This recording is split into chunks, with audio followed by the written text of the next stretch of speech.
George Blanda died on September 27th, 2010. He was the grand old man of football and the first quarterback for the Chicago Bears that I remember.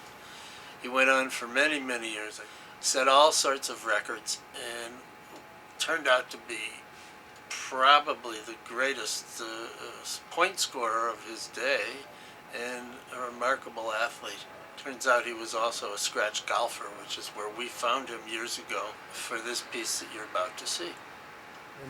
Actually, I had 3 separate careers. I had 10 years with the Bears, and I thought my career was over, and played 7 years with Houston in the American Football League, and when they fired me, I thought my career was over. Then I played 9 more years with Oakland. So I didn't get my fill of it, but I got all that any one man really wanted. I never expected to play but 2, 3, 4 years when I first started, so it was kind of a bonus for me to play that long. Mr. Halas thought I had ended my career, and he had decided, rightfully so, that they were going to younger players, which they did, and you accept that in pro football. That's happening even today with some of the players on the Bears. If you were well-rounded and had several skills, you were more valuable to a ball club. And I played defense. I was a place kicker, and I played third string quarterback. And when I got to play regular quarterback, I still kicked and extra points, kicked off, and did some punting, and still played some defense. So I did and took up many, many spots on a ball club until the last day I played in 1975.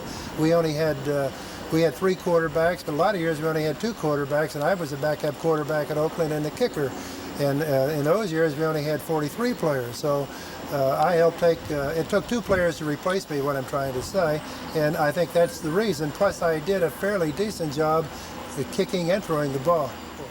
And I think that at one time, management looked as an older player that he was over the hill, that he wasn't going to be and improve. But I think that there were some of us, the Gordie Howes and the Necros and the Pete Roses, and I hate to put myself in that category, but we played and we proved to management that you're not over the hill because of an age, a number.